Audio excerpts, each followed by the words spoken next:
For our next loft visit, we've come to Yorkshire and the fantastic racing lofts and stock lofts of E&X of Owston Ferry.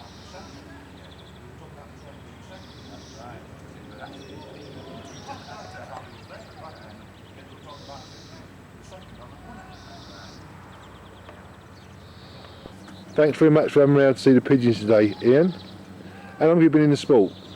My father started in 1945, and then I continued and took over from 1958, and from thereafter I've been highest prize winner every year, never been headed since 1958, winning a total of over 1,000 first prizes. Yeah, you also like breeding pigeons as well, don't you? Yes, my father sent me away to study the technical side of the breeding system, studying the breeding of reproduction.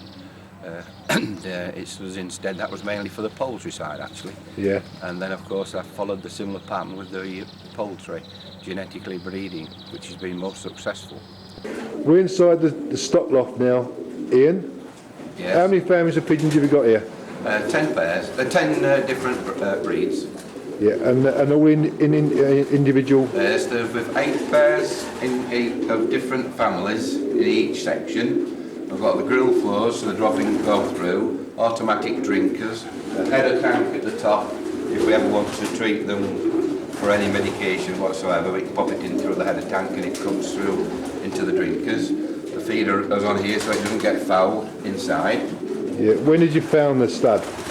I've actually been a breeder practically all my life, but I put this stud up from 1987 when my son decided he would like to start and come back into the pigeons, having grown up as a youth and wanted to go with the boys. He settled down, got married, and then he came and said he would like to come back to the pigeons, but he wanted to be looking after stock birds and not the racers. And so I decided to invest in this, and Nigel and I run this between us, but it doesn't have anything to do with the racing side. No. My other sons had a go at the racing side, but Nigel's mainly in here with me. Yeah, what basic families have you got here in the stud? Well, basic families is the families I've had the longest has been the Delbars, which has been a fantastic family, breeding open winners, national winners, extremely wonderful family for especially the distance. And I have the stickled out Desmets of the Marcel Desmet, which have been a wonderful family also, which I introduced way back in the 1950s. And then when Nigel came into breeding in 1957, I decided to go on the continent looking for new blood, and I was introduced to Robert Venus, which I must say has some wonderful pigeons, and I got various families from Robert, namely the Peppermans, the Janssens-based Hofkin pigeons, and also the Janssen-based De Klack pigeons, and also I got from him some of the Jan Arden blood, and I must say they've been wonderful pigeons, and I'm very satisfied indeed. Right, in the hand at the moment I'm holding Martina. This pigeon was first Scottish national. There was no day birds from Nantes, flying up to Annan in Scotland, to Philip Heslop's loft.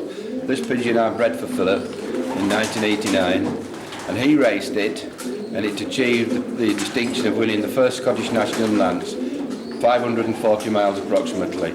No birds on the day, and the following morning she was home for 9:30, and I understand she was about winning the southern section by 9 hours and they opened by 2 hours. A magnificent performance. What family is she in? This is a pigeon I produced from a Delbar cock paired onto a Jan Arden hen.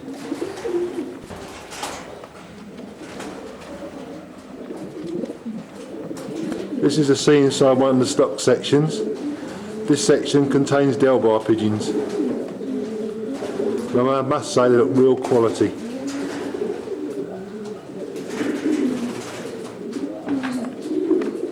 Right, we're now looking at Charlize. This is another first Scottish national winner. This one was bred and raced by Philip Heslop off pigeons which I supplied him with. She's 2 babies in the nest with her now, and the next lot of eggs is here. She's paired to an outstanding cockbird, a pigeon which came from Mr. Troutman in Ireland. What family is she? She's again the Delbar pigeon, and this pigeon put again a wonderful performance up, 20 minutes clear of any other pigeon in the national, flying from Sartilly.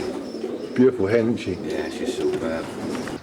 All the stock birds have outside aviaries to get out in the weather, to have a bath and get sunshine. This section contains sticklebelt pigeons. This shot demonstrates the wire floors, and the lofts are cleaned out from underneath.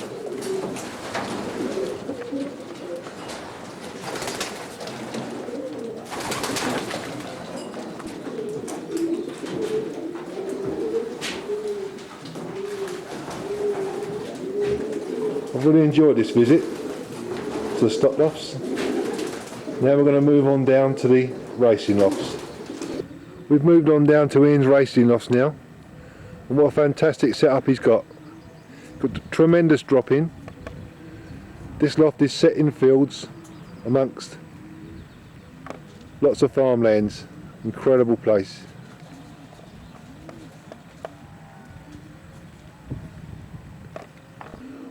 What system do you race in, Ian? On the Widowhood system, mainly. Just when it gets to the channel races, I usually race about 8 hens, but mainly, as I say, the Widowhood system. Yeah, what sort of distances you like racing? Oh, I want to win from the first to the last. Yeah. I'm a very keen competitor.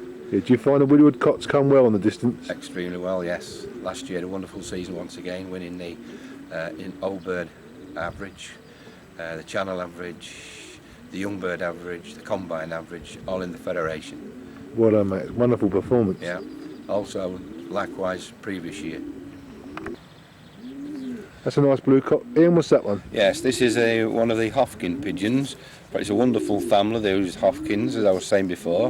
I mainly use them for the sprint middle distance, but I have tried them at longer distance, up to 481 miles.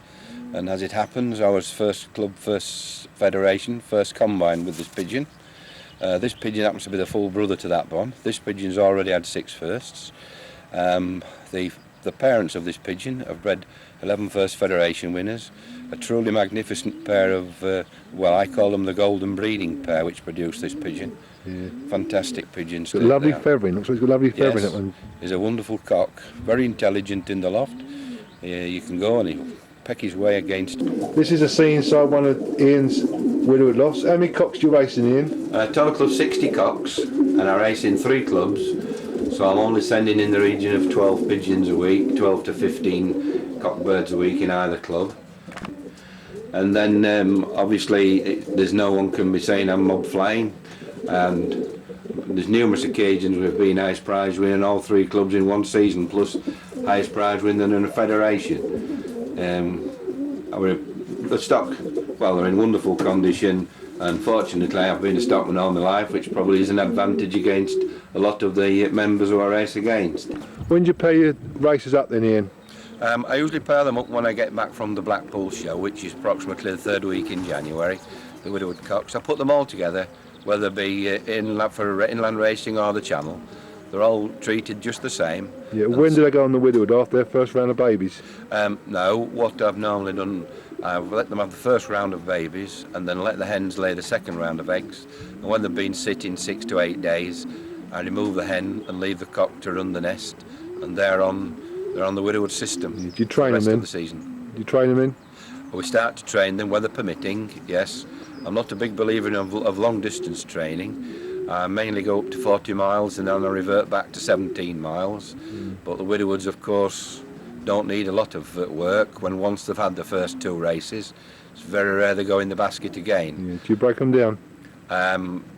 Not as such, not as keen as some people do, because the birds are having an hour in the morning, an hour at night. Well, if the bird is racing or training in 1 hour's fly, you can approximately say they've done 40 odd miles. So if you think your bird's been flying for 80 miles a day, I don't think it wants letting down too much, or you're going to lose the energy of the bird. So you've got to look for a happy medium. Yeah, if the weather's bad and they can't let out, then I may reduce the diet. Yeah, do you show them the hen on a Friday night? Not always, depending on the time I've got. I've found out that various systems. Sometimes I've gone down the road 2 miles and let them go to come back to the hen before I send them to the marking station. Other time we've just put the bowl in. Others times we've just shown them the hen or just put one hen on the floor, and that with the same repercussion we've had no different results. I've topped the fed 3 weeks out of 4. On each occasion they've been sent in a different condition. So I think of that little variation perhaps may just add a little flavour to the bird's keenness to get back home. How long do they get a hen for on a Saturday? On a Saturday, if I feel that the birds are just going off the boil a little bit, then I'll leave the hen in all the day Saturday after about the 5th race, and I'll leave them together to get that bond together, that love again, and get attached, and not take them out until after they've had a bath on the Sunday morning. But mainly they're with the hen for approximately half an hour. But that's only, which I've just referred to, is only on odd occasions about the 5th week. Mm. How about the feed for the widowhoods? What do you feed them? The widowhoods is mainly fed on Buckton's, Widowhood, and also Varsellager. Yeah. These are Ian's babies. How many babies do you breed each season, Ian? I approximately breed for myself to race in 3 clubs, 120. And last year I finished off out of the 120 with 109 at the end of the year, and they've all been through to the coast. Yeah. How far do you send them? They're to Fair, which to me is 180 odd miles. Yeah. So do you race all North Road or all South Road? South Road only. Oh, that makes a change up here. Yes. Right, this pigeon is a magnificent channel pigeon, and this year I feel he'll reach his peak, hopefully. Last year he helped to help me for the loft to win the Federation Channel average, also to win the best performance for the longest 2 channel races, and also continued to win the Federation combined average. And I do feel that this Delbar cock has a wonderful future still at front of him. This is Ian's fantastic array of trophies, one in a lifetime of pigeon racing. Truly magnificent, Ian. Yes, we've achieved quite a large amount of great successes. I suppose to put the cream on the milk was when we was representing England at the Pigeon Olympiad. We selected one Delbar cock to go to Porto and then to Dortmund. We had 2 pigeons. One was they were both winning gold medals. Also, during the years of racing, we've had the achievement of winning the Varsellager trophy at the top, and best performance pigeons, combine winning pigeons, breeding national winners, producing national winners off stock what's been bred from my loft. What's these, Ian? These your water birds? Yes, they are. Got web feet. Yeah, these is our living. These are ducklings. We're here on behalf of Cherry Valley. We've 19,000 here. We get 19,000 day-olds delivered every 9 weeks. We have them here for 7 weeks, and then they go for killing, and the birds will weigh in the region of 7.5 pounds body weight. They give us 2 weeks to get the sheds completely cleaned down, and then we have to sterilise them with fumigation, and then the ducklings are brought back in again at day old, and they're reared under gas brooders for 10 days. Then the gas brooders are removed. Then the birds are given the freedom of the whole of the floor. When they first arrive, they're in little tiny surrounds to keep them from straying away from the heat. This is Ian's fantastic drop-in to his race lofts, right across some fields. It's beautiful, absolutely beautiful. Well, Ian, it's been a very, very enjoyable visit, mate. Thanks very much for allowing us to come see your fantastic lofts. Quite all right. I've enjoyed the pleasure of having your company. Thank you very much.